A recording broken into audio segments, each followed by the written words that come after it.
Bihar university के द्वारा degree part 2 के एग्जामिनेशन फॉर्म फिलअप करने की तिथि जारी। यदि आप समय से फॉर्म नहीं फिलअप करते हैं तो विलम्ब शुल्क में आपको लगेंगे 500 रुपया अतिरिक्त।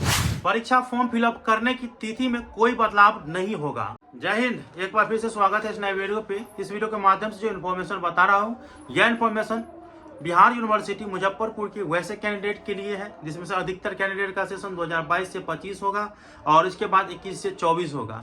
आप लोग पार्ट 2 के एग्जाम दिए होंगे या नहीं दिए होंगे, किसी न किसी वजह से आप प्रमोटेड, फेल या एब्सेंट हो गए होंगे, तो स्पेशल जो एग्जाम है, क्योंकि अब पार्ट 1 और पार्ट 2 और पार्ट 3 वाला सेशन तो समाप्त हो रहा है और आप लोगों के सेमेस्टर वाइज होंगे, तो एग्जाम जो बचा हुआ है, जिनका सेशन बचा हुआ है, तो उनको तो एग्जाम देना ही पड़ेगा, उनका एग्जाम लेना ही पड़ेगा। ठीक है, तो इसमें बताया गया कि पार्ट 2 के जो स्पेशल एग्जाम की जो फॉर्म फिलअप करने की तिथि विश्वविद्यालय के द्वारा जारी की गई है वो है कि आप बिना विलम्ब शुल्क के साथ 11 अप्रैल 2025 से 17 अप्रैल 2025 तक फिलअप कर सकते हैं। ठीक है, उसके बाद विलम्ब शुल्क के साथ अगर आप करना चाहेंगे तो 500 रुपया विलम्ब शुल्क है। दूसरे यूनिवर्सिटी में इतना नहीं है, लेकिन 500 रुपया है।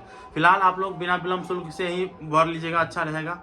तो विलम्ब शुल्क के साथ है 18 अप्रैल 2025 से 21 अप्रैल 2025 के बीच आप फॉर्म फिलअप कर सकते हैं। देखिए, मैं आप लोगों को बताना चाहूँ, इसमें क्राइटेरिया दिया गया है, यूनिवर्सिटी के द्वारा बताया गया है कि फॉर्म भरने का जो डेट है उसे बढ़ाया नहीं जाएगा। इसीलिए आप लोगों को याद रखना है, जब ये इंस्ट्रक्शन दे दिया गया है कि फॉर्म फिलअप करने का जो डेट है वो नहीं बढ़ाया जाएगा, तो आप लोगों को न ही विलम्ब शुल्क में जाना है क्योंकि 500 रुपये एक्स्ट्रा लगेंगे, और न ही अगले डेट की इंतजार करना है। आप लोगों को करना क्या है, जो सामान्य शुल्क के साथ फॉर्म फिलअप हो रहा है उसी में आप लोगों को फॉर्म फिलअप कर लेना है। याद रहे, आप लोगों का जो सेशन होना चाहिए 22 से 25, 21 से 24। बाकी आप जब अपना रोल नंबर रोल कोड डालेंगे या जो अपना डिटेल डालेंगे तो उसमें अलाउ है या नहीं अलाउ है वो आप खुद पता कर लीजिएगा।